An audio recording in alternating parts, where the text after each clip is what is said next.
오늘 우리가 묵상할 말씀입니다. 누가복음 2장 1절부터 7절입니다.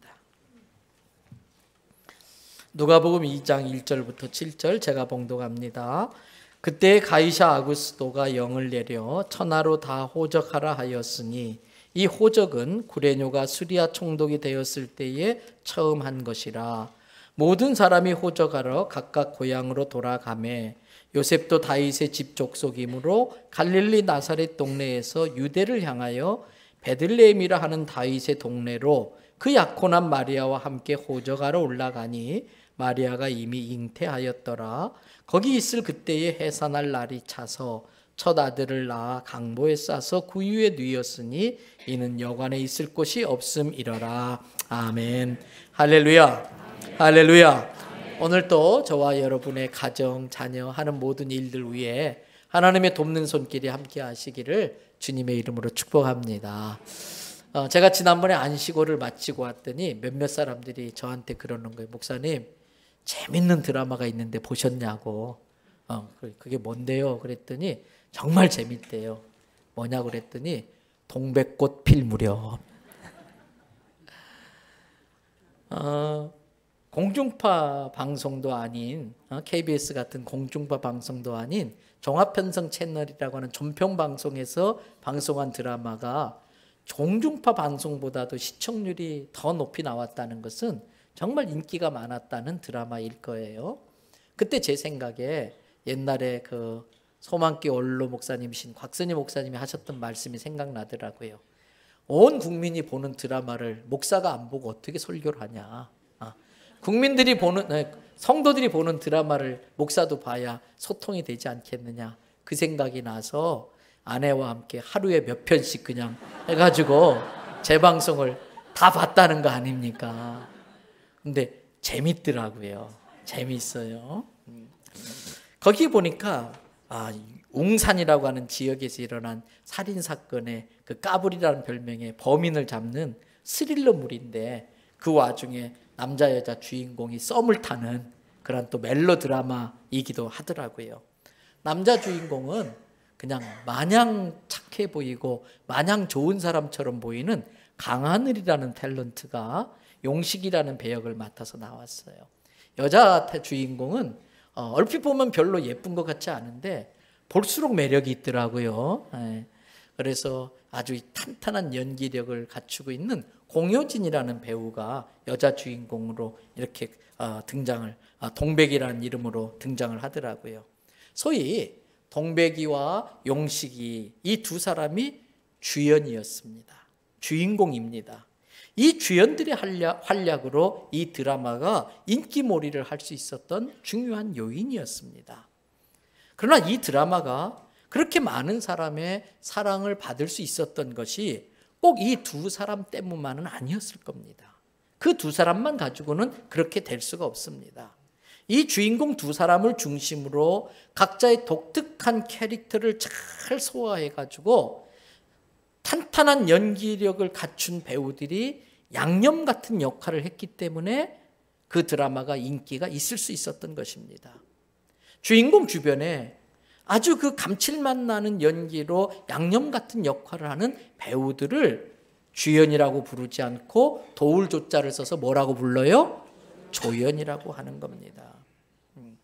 그래서 최양미라고 하는 이름으로 나온 가수 손담비 씨의 그 능청맞은 연기, 동백이의 아들로 나온 그 필구라는 그 아이의 그냥 눈물 뚝뚝 떨어뜨리는 감동적인 연기, 또 필구 아버지인 야구 선수, 또 주인공 용식이와 같이 일하는 파출소에 약간 좀 모자란 것 같은 소장님, 또 그 웅산이라는 지역의 그 장터에 야채가게 아줌마, 또 떡집 아줌마, 백반집 아줌마, 그 3인방의 아주 그냥 기센 아줌마들의 그러한 역할들, 이런 것들 때문에 이 드라마가 성공할 수 있었던 것입니다.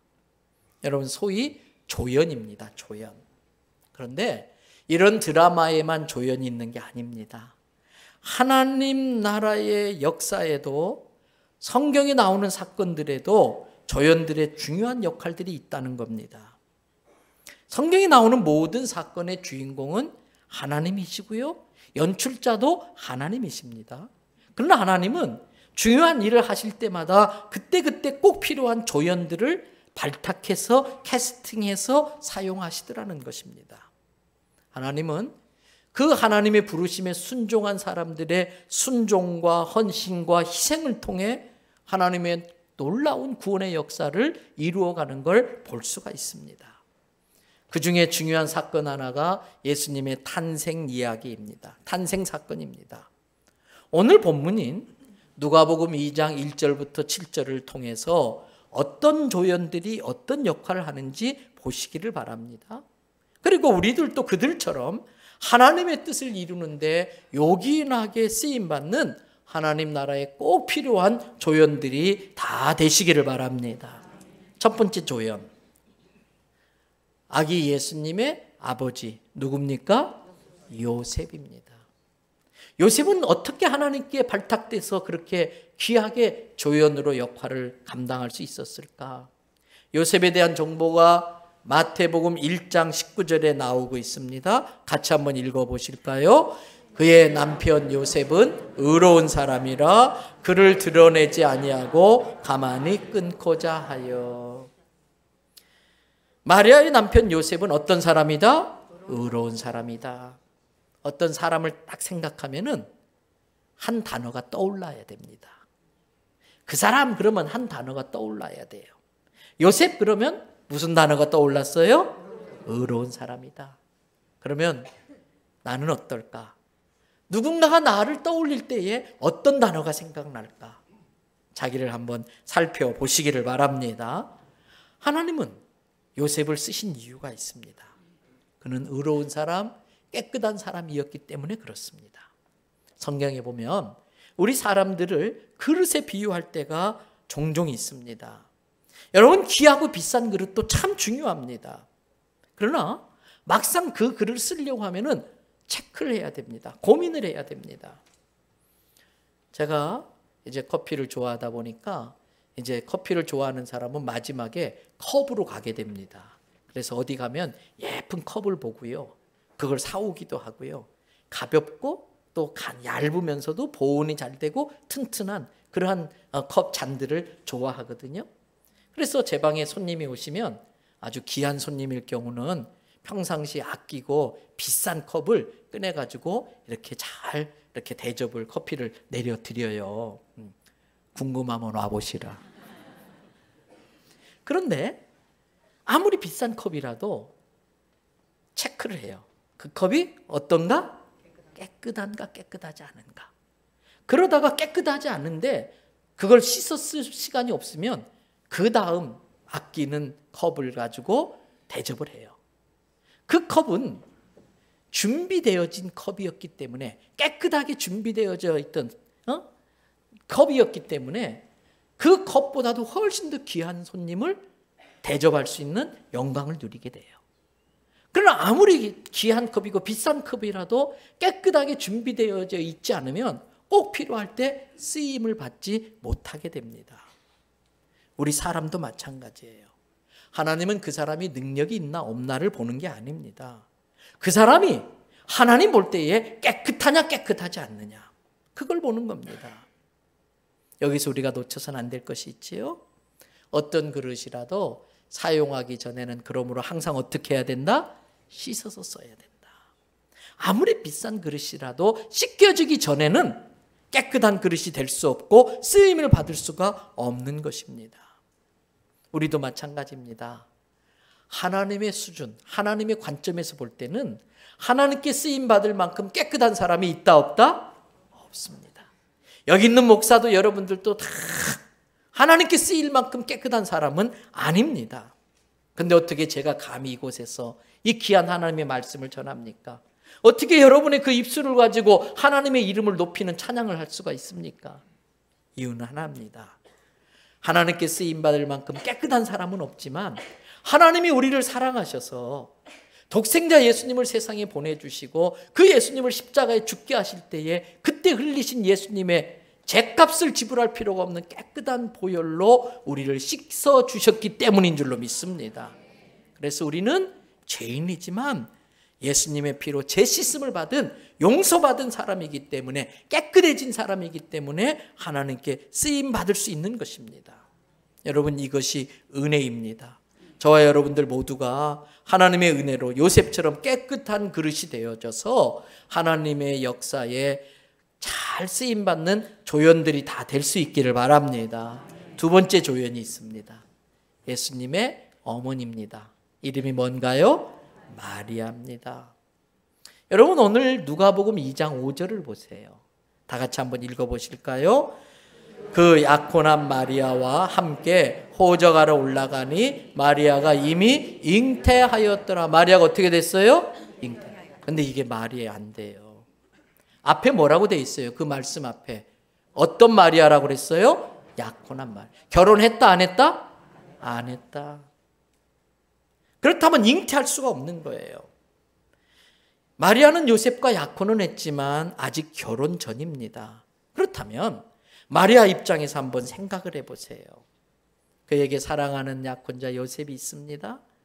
요셉에게는 마리아가 세상에서 가장 아름다운 여인, 아직 남자를 모르는 순결한 여인입니다. 마리아는 그 사랑하는 요셉과 함께 이제 곧 아름다운 신혼 가정을 꾸밀 걸로 가슴이 막 설레고 있었어요. 근데 어느 날 몸이 으슬으슬 추운 거예요. 그리고 밥을 먹으면 소화가 안 되고 거부룩하고 미슥미슥거리고, 갑자기 막 욱 하고 막 웩 하며 토하고. 남자가 어떻게 그렇게 잘 안 하냐고요? 우리 아내가 넷이나 낳거든요. 여러분, 왜 그렇게 된 건가요? 왜 이렇게 된 거지요?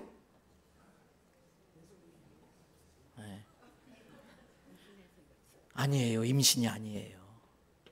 마리아 입장에서 생각하라고 그랬잖아요. 마리아 입장에서는 임신은 상상도 할 수 없는 거예요. 근데 소화가 안 되고 막 토하고 점점 배가 불러오기 시작해요. 그때 마리아는 임신이 아니라 내 간이 안 좋아서 복수가 차나 보다. 이제 내가 곧 죽겠구나. 그 생각했을 거예요. 그런 마리아에게 천사장 가브리엘이 나타납니다. 그리고 이렇게 말을 해요. 누가복음 1장 30절부터 33절을 보세요. 천사가 이르되 마리아야, 그거 간암 아니란다. 무서워하지 말아라. 내가 어떻게 했다? 하나님의 은혜를 입었느니라. 마리아 입장에서는 죽을 것 같은데 천사는 은혜랍니다. 여러분, 우리 삶에 일어나는 아주 자그마한 일들도 하나님의 주권과 섭리 가운데 있는 걸 믿으시길 바랍니다. 그 믿음이 있다면 세상적으로 볼 때는 이게 배가 차오르고 소화도 안 되고 죽을 일 같지만 하나님의 관점에서 볼 때는 하나님의 놀라운 기적과 역사가 일어나는 과정 속에 있는 은혜인 줄로 믿습니다. 그걸 모르면 두려워지는 거예요. 그래서 하나님께서 마리아에게 천사를 통해 알려주는 거예요. 네가 지금 하나님께 쓰임받는 조연의 역할을 하는 큰 은혜를 입고 있는 거야. 그러면서 31절, 네가 아들을 낳을 텐데 이름도 다 정해놨단다. 예수라고 해라. 32절, 그는 큰 자가 되고 지극히 높으신 이 하나님의 아들이라고 불리워질 거야. 하나님께서 그에게 조상 다윗의 왕권을 주셨어. 그래서 영원히 야곱의 집에 왕으로 다스릴 것인데 그 나라가 무궁할 거야. 그 일을 하게 될 아들이 너의 몸을 통해 태어날 거야. 여러분, 마리아에게는 청천벽력 같은 일이지요. 그 말씀이 너무나 크니까 자기가 감당을 못하겠다는 거예요. 그래서 마리아가 이렇게 대답을 합니다. 계속해서 35절을 보세요. 마리아 입장에서 같이 읽어볼까요? 마리아가 천사에게 말하되 나는 남자를 알지 못하니 어찌 이 일이 있으리이까. 있을 수 없는 일이라는 거예요. 당연하죠, 마리아 입장에서. 그래서 또 천사가 설명을 조곤조곤 합니다. 누가복음 1장 35절부터 37절을 보세요. 천사가 대답하여 이르되 그래, 네가 남자를 모르니까 많이 놀랬을 거야. 불가능한 일처럼 생각되지. 그런데 성령이 내게 임하시고 지극히 높으신 이의 능력이 너를 덮으면 너를 통해서 거룩한 하나님의 아들이라 일컬어지는 분이 이 세상에 오시게 될 거야. 그러면서 36절에 너의 친척 할머니 엘리사벳 알지? 나이가 많은 할머니인데 여자로서 아이를 낳지 못할 나이인데 이미 그 엘리사벳도 아이를 임신해서 6개월이나 됐단다. 그러면서 37절 중요한 말씀을 하세요. 다 같이 읽겠습니다. 대저 하나님의 모든 말씀은 능하지 못하심이 없느니라. 할렐루야. 여러분, 그러므로 마리아 입장에서는 죽을 병 걸린 것처럼 느껴진다 할지라도 이것이 하나님의 말씀의 능력으로 이루어진 것이라는 걸 깨닫는 순간 은혜이고 축복이 되는 줄로 믿습니다. 그러나 이 과정에서 마리아 입장에서는 중요한 선택을 해야 했었습니다. 하나님이 맡으라고 하는 이 조연을 맡을 것인가 말 것인가. 맡을 것인가 말 것인가. 그때 마리아에게 가장 먼저 떠오르는 한 남자가 있었으니 누구였겠어요? 요셉이에요. 나는 그렇다 치고 도대체 요셉에겐 이 상황을 어떻게 설명해야 될까? 요셉 보기에는 분명히 마리아가 다른 남자를 만난 것으로 생각하기에 충분할 텐데 요셉은 과연 나를 이해해 줄 것인가? 걱정이 되는 거예요. 또 떠오르는 사람들이 있었어요. 누가 떠올랐을까요? 부모님들이 떠오르는 거예요. 당시 율법에 의하면 마리아 같은 상황의 이 여인들은 마을 한가운데 동네 사람들에 의해 끌려 나와서 돌에 맞아 죽게 되어 있어요.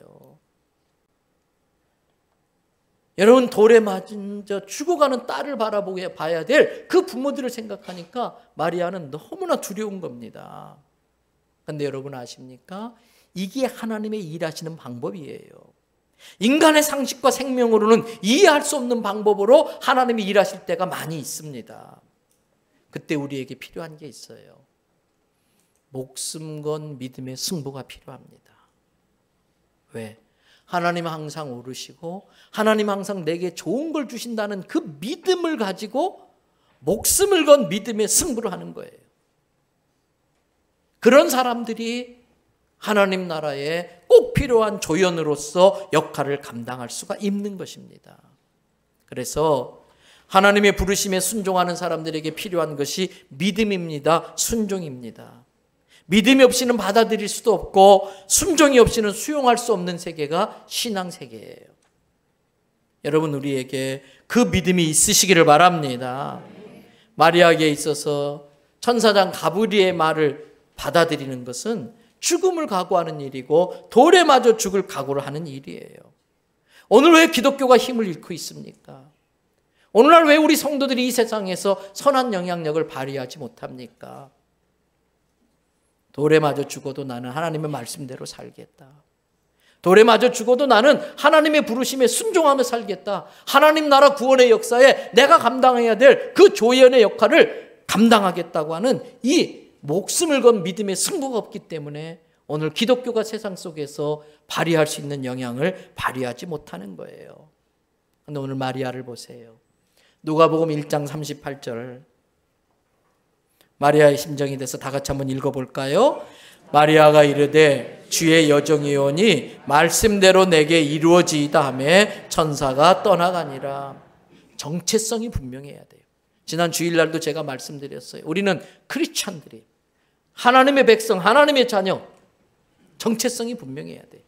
오늘 마리아는 자기의 정체성을 확실히 합니다. 나는 누구다 그랬어요? 주의 여종이다. 나는 주의 여종입니다. 하나님이 말씀하셨으니 말씀대로 내게 이루어질 뿐입니다. 자기는 주의 종이고 주님이 자기의 주인이니까 종에게는 선택권이 없다는 거예요. 주인이 결정한 대로 자기는 따를 뿐이라는 거예요. 이게 마리아의 믿음입니다. 이게 마리아의 순종입니다. 여러분, 참 감사하게도 우리 교회에도 이 마리아 같이 순종하는 분들이 참 많이 있어요. 지난 주일에 사무총회가 있었습니다. 여러 요소요소에 헌신할 사람들이 필요했었습니다. 그래서 사무총회에서 많은 것들을 맡겼는데 감사하게도 거의 대부분의 성도들이 그 부르심에 아멘으로 다 순종해 주셨어요. 사무총회를 통해서 결정되어진 모든 것들을 다 받아들여 주셨어요. 두렵지만, 바쁘지만, 누군가 때문에 마음이 불편할 수도 있지만 주님이 쓰시겠다고 하니까, 주님이 그렇게 하라고 하니까, 주님이 거기에서 일하라고 하니까 아멘으로 순종해 주셨어요. 얼마나 감사한지 몰라요. 우리 교회는 그런 성도들이 많기 때문에 은혜로운 교회가 되고 계속해서 더 은혜롭게 부흥 성장해서 큰 사명 감당하는 교회가 될 줄로 믿습니다. 사랑하는 성도 여러분, 착각하면 안 됩니다. 배역은 하나님의 몫입니다. 어떤 역할을 맡길 것인지 맡기시는 분의 몫은 하나님에게 있는 것입니다. 하나님께서 왕으로 쓰겠다면 왕으로 쓰임받는 겁니다. 종으로 쓰시겠다면 종으로 순종하는 것입니다. 내가 왕이냐 종이냐 직책이 중요한 것이 아니라 나 같은 것을 하나님이 써주신다는 것이 감사할 일입니다. 마리아는 하나님께서 너를 쓰겠다 하니까 기꺼이 자기를 드립니다. 여러분, 마리아는 하나님 나라의 일에 조연으로 쓰겠다고 캐스팅하실 때에 오해와 고난과 목숨을 건 믿음의 승부로 순교를 각오하고 순종하기로 결심했습니다. 그래서 중요한 조연의 역할을 감당할 수 있었어요. 요셉처럼 깨끗한 그릇이 되어서, 마리아처럼 목숨을 건 믿음의 승부를 할 수 있는 믿음의 사람이 되어서, 순종의 사람이 되어서 중요한 역할을 감당하는 우리 모두 하나님 나라의 조연되기를 축복합니다. 그런데 여러분, 마리아와 요셉만 있는 거 아닙니다. 첫 번 성탄절에는요, 또 다른 엑스트라들이 있었습니다. 본문 누가복음 2장 8절부터 12절을 보세요. 그 지역의 목자들이 밤에 밖에서 자기 양떼를 지키더니 주의 사자가 곁에 서고 주의 영광이 그들을 두루 비침에 크게 무서워하는지라 천사가 이르되 무서워하지 마라. 봐라, 내가 온 백성에게 미칠 큰 기쁜 소식을 너희에게 가져왔다. 그게 뭔지 아냐? 11절에 오늘 다윗의 동네에 너희를 위하여 구세주가 나셨다. 곧 그리스도 주이시다. 너희 여기서 미적거릴 시간 없다. 시간 지체할 시간 없다. 12절 너희는 빨리 가서 광보에 쌓여서 보자기에 쌓여서 구유에 있는 아기를 보리니. 그러면서 이 목자들을 초청을 한 겁니다. 그뿐 아닙니다. 마태복음 2장에 보니까 예수님의 탄생을 축하하도록 동방에 살고 있는 박사들을 큰 별을 가지고 인도했습니다. 예수님의 탄생의 그 현장에 하나님의 깊은 오묘한 뜻이 있기 때문에 어쩔 수 없어서 예수님을 소나 말이 먹는 그 여물을 집어넣는 말구유에 태어나게 할 수밖에 없었습니다마는 그래도 예수님은 왕의 왕이셨습니다. 그래서 하나님은 그분의 탄생에 걸맞게 동방박사들을 시켜가지고 왕과 선지자와 제사장을 상징하는 황금과 유향과 모략을 바치게 만들었어요. 그것만으로는 부족하다. 양을 치던 목자들을 불러가지고 그 왕이신 예수 그리스도의 영광에 걸맞는 찬양을 부르게 만들었어요. 만약에 이때에 동방박사가 없었고 목자가 없었다면 예수님의 탄생의 모습은 참 허전하고 초라했었을 거예요. 그런데 아십니까? 성경에는 목자들의 이름이 안 나와요. 동방박사들의 이름이 안 나와요. 다르게 표현하면 그들은 엑스트라 1, 엑스트라 2, 엑스트라 3. 다르게 표현하면 지나가는 사람 1번, 지나가는 사람 2번. 또 다르게 표현하면 쫄개 1번, 쫄개 2번. 그들의 이름이 안 나와요. 그러나 그들이 없었으면 첫 번 성탄절은 완성이 안 됐을 거예요. 아주 초라하고 허전했을 거예요. 그들의 헌신이 있었기 때문에 하나님의 의도대로 첫 번 성탄절이 그렇게 완성될 수 있었던 것입니다. 사랑하는 대연성교회 성도 여러분, 주님의 교회는 이런 엑스트라들이 많이 필요합니다. 이름도 없이 빛도 없이 모든 스포트라이트는 이름 있는 배우들에게 돌려지고 자신은 뒤에서 묵묵히 자기가 감당해야 할 역할을 감당해내는 조연들이 많이 필요합니다. 사랑하는 대연성교회 성도 여러분, 제가 분명히 하나 아는 게 있어요. 우리가 하나님 나라에 가면은 제가 받는 상급보다 여러분들이 받을 상급이 훨씬 더 큽니다. 배가 아프지만 인정하지 않을 수가 없어요. 실제로 여러분들이 받을 상급이 훨씬 더 큽니다. 왜 그런지 아십니까? 마태복음 6장 16절에 이런 말씀이 있어요. 같이 한번 읽어보겠습니다. 금식할 때에 너희는 외식하는 자들과 같이 슬픈 기색을 보이지 말라. 그들은 금식하는 것을 사람에게 보이려고 얼굴을 흉하게 하느니라. 내가 진실로 너희에게 이르노니 그들은 자기 상을 이미 받았느니라. 여러분, 바리새인들이 말씀대로 산다고 그러면서 율법의 내용을 지키는데 금식 기도의 능력이 있는 거지요. 그래서 좋은 뜻으로 금식을 했는데 금식을 몇 번 하니까 다른 사람들이 대단하시네요. 우리 같으면 그렇게 하지 못하는데 어떻게 그렇게 금식을 잘합니까? 이 말에 재미를 들린 거예요.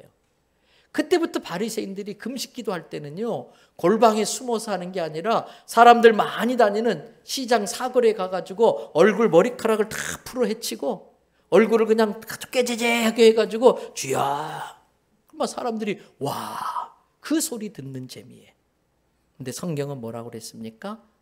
그 소리를 들음으로써 그들이 하나님 나라에 가서 받아야 될 상을 이미 다 받아버렸다는 거예요. 여기 있는 임 목사가 아무래도 여러분들보다도 더 많은 대우를 받고 더 좋은 대우를 받고 칭찬을 들으니까 그때마다 하늘에서 제가 받을 상이 막 쫄아들고 있어서. 왜 고소하다는 표정으로 보고 계세요? 무슨 말씀인지 아시겠지요? 누가 알아주지 않아도 괜찮아요. 아무도 안 봐도 예수님은 보고 계세요. 아무도 몰라도 주님은 알고 있어요. 그 어려움 중에도 꼭 있어야 될 자리에서 그렇게 헌신하는 그 모습을 우리 주님은 귀하게 보시고 반드시 거기에 합당한 큰 상급을 내려주실 줄을 저는 믿습니다. 여러분, 또 하나 중요한 사람들이 나와요. 중요하다? 중요하지 않을 것 같네요. 누가복음 2장 7절을 보세요. 뭐라고 되어 있나? 다 같이 읽어볼까요? 첫 아들을 쌓아 강보에 싸서 구유에 뉘었으니 이는 여관에 있을 곳이 없음이러라. 여관에 있을 곳이 없어서 예수님을 보자기에 싸서 소나 말이 먹는 여물을 담는 구유에다가 눕혀놓은 거예요. 여러분, 이때 뭐 생각나는 게 없습니까? 하나님은 요셉을 통해서 많은 여관 주인들에게 이 조연을 좀 맡아주지 않겠니? 캐스팅을 했어요. 곧 출산이 임박한 마리아가 몸을 풀 방을 찾으려고 베들레헴 여관이란 여관은 다 뒤졌을 거예요. 근데 주인들은 냉정하게 거절합니다. 왜? 구약의 율법에 의하면 여인이 출산을 하면 그 뒤치다꺼리로 지켜야 될 율법의 규정들이 참 많이 있었어요. 번거롭고 복잡한 절차들이 많이 있었어요. 여관 주인 입장에서는 이렇게 사람들이 호적하려고 많이 몰려든 이때가 대목인데 이때 한몫 잡아야지. 돈도 안 되는 저 가난하게 보이는 저 여자 들여가지고 애 낳고 그러면 율법의 절차 지키다가 손님 다 받지 못하고 안 된다는 거예요. 그래서 냉정하게 끄는 겁니다. 근데 여러분, 그때 만일 여관 주인들의 마음에 만삭된 그 여인과 곧 태어날 아기에 대한 불쌍한 마음이 있었더라면, 긍휼의 마음이 있었더라면, 아이고 어쩌지요? 손님들로 방이 다 차버렸는데 들어갈 방이 없는데 어쩌지요? 그러다가 이러면 되겠다. 좀 불편하겠지만 우리 집에 안방을 좀 쓰세요. 우리 안방을 좀 쓰세요. 그리고서 그 마리아를 받아들였다면 아마 그 여관 주인은 가장 멋진 조연이 됐을 거예요. 가장 멋진 조연이 될 수 있는 그 기회를 세상적인 돈 욕심 때문에 놓쳐버리고 말았어요. 오늘 교회 안에도 그렇습니다. 하나님께서 쓰겠다고 부르는데 이것 때문에 저것 때문에 세상적인 여러 가지 일 때문에 그것을 놓쳐버리는 사람이 있을 수도 있다는 거예요. 그건 안타까운 것이에요. 여러분, 하나님께서 내가 너의 집을 써야겠다. 예수님 어서 들어오시옵소서. 마음대로 쓰십시오라고 해야 돼요. 너의 은사와 달란트와 시간과 너의 물질을 내가 좀 써야겠다 하실 때에 주님 여기 있습니다. 얼마든지 쓰십시오라고 내어드릴 수 있기를 바랍니다. 그래야 좋은 조연이 될 수 있는 거예요. 하나만 더 생각하고 마무리하십시다. 여러분, 이 너무나 귀한 첫 번 성탄절을 끔찍한 비극으로 만든 조연이 나와요. 이 정말 귀한 성탄절을 끔찍한 비극으로 만든 조연이 나와요. 바로 헤롯 왕입니다. 마태복음 2장 16절부터 18절에 이에 헤롯이 박사들에게 쏘은 줄 알고 심히 노하여 사람을 보내어 베들레헴과 그 모든 지경 안에 있는 산의 아이들을 박사들에게 자세히 알아본 그때를 기준하여 몇 살부터? 2살부터 그 아래는 다 죽여버렸어요. 끔찍한 일을 저지른 거예요. 이것은 물론 에레미야 선지자를 통해서 예언되어진 대로 18절의 말씀, 라마에서 슬퍼하며 크게 통곡하는 소리가 들리리니 라헬이, 어머니들이 그 자식을 위하여 애곡하는 것이라. 그 자식을 그렇게 잃게 됨으로써 위로받기를 거절하였다함을 이루어졌느니라. 그 헤롯의 악역을 통해서 예수 그리스도가 메시아라는 것을 증명하는 또 다른 증거가 되긴 했다는 거예요. 여러분, 그런데 우리가 여기서 알아야 됩니다. 없어도 될 악역을 자처할 필요는 없습니다. 이 세상에는요, 악역을 맡고 있는 사람들이 얼마나 많은지 몰라요. 그 악역을 맡은 사람들이 넘쳐나고 있는데 나까지 굳이 악역을 자처해서 맡을 필요는 없어요. 그러면 이렇게 반문하는 사람들도 있어요. 아니, 가룟 유다가 있어야 예수님을 팔아서 예수님 십자가에 죽어서 우리를 구원할 거 아니냐. 빌라도 역할을 하는 사람이 있어야 예수를 사형 선고를 내릴 거 아니냐. 헤롯 대왕처럼 이렇게 해야 예수가 메시아라는 것을 증명할 수 있지 않겠느냐. 이렇게 반문하는 사람이 있어요. 아닙니다. 하나님은 굳이 그러한 악역을 맡는 사람이 없어도 능히 얼마든지 구원의 역사를 이루실 수 있는 분이십니다. 굳이 악역을 맡아가지고 하는 것은 하나님의 구원의 역사를 늦추고 회방하게 만들 뿐인 거예요. 사랑하는 대원성교회 성도 여러분, 혹시라도 내가 마귀에게 쏘가서 또는 영적인 무지함으로 인해서 아니면 교만해서 본의 아니게 악역의 역할을 담당하고 있는 건 아닌지 자기를 잘 살피셔야 돼요. 이왕이면은 좋은 배역을 받으시기를 바랍니다. 이제 말씀 마치려고 합니다. 첫 번 성탄절을 우리가 짚어보면서 거기에 나오는 인물들을 통해 나의 모습은 어떤 모습일까를 한번 살펴봤어요. 하나님의 구속사는 주인공들로만 가능한 게 아니라 많은 조연들의 헌신으로 가능합니다. 요셉처럼 하나님이 쓰실 만한 깨끗한 사람이 되시기를 바랍니다. 마리아처럼 자기가 여호와의 종인 걸 분명히 알고 하나님이 필요로 할 때에 모든 어려움을 감수하고라도 순종할 줄 아는 믿음의 사람들이 되시길 바랍니다.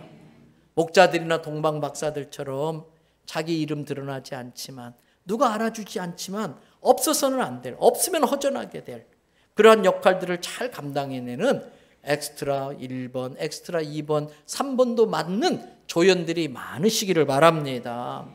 여관 주인처럼 세상 욕심에 눈이 멀어서 하나님이 주시는 너무나 소중한 배역을 놓쳐버리지 마시길 바라요. 굳이 악역을 자처해서 하나님의 구원 역사를 회방하는 헤롯 같은 사람이 되지 마시기를 바랍니다. 돌아오는 화요일 예수님 탄생하는 성탄절 바로 전날 성탄절 2부에 교회학교 아이들을 중심으로 준비한 무대를 올려서 예수님의 탄생을 축하하는 축제 예배가 있어요. 7시에. 여러분 안 믿는 사람들과 함께 꼭 한번 오시길 바라요. 그리고 성탄절 당일 수요일 날 오전 11시입니다. 오늘 멋진 찬양을 한 시온 찬양대가 칸타타를 준비하고 우리 호산나 앙상블을 중심으로 이윤옥 사모님이 이렇게 모셔오는 오케스트라와 함께 성탄절 칸타타로 예수님의 탄생을 축하하는 예배를 드릴 거예요. 조명은 이 무대에 올라가는 사람들에게 비춰지겠지요. 그러나 그 구석자리에 앉아서 정말 예수님의 탄생을 축하하는 목자 같은 심정으로 예배를 드리는 사람이 없으면 그 예배는 의미가 없어요. 우리 모두가 예수님의 탄생이 너무나 감사해서 정성껏 성탄절 예물을 준비해가지고 예수님의 탄생을 축하하는 그 귀한 자리에 내가 감당해야 될 조연의 역할을 잘 감당해내는 저와 여러분들 되시기를 주님의 이름으로 부탁드립니다.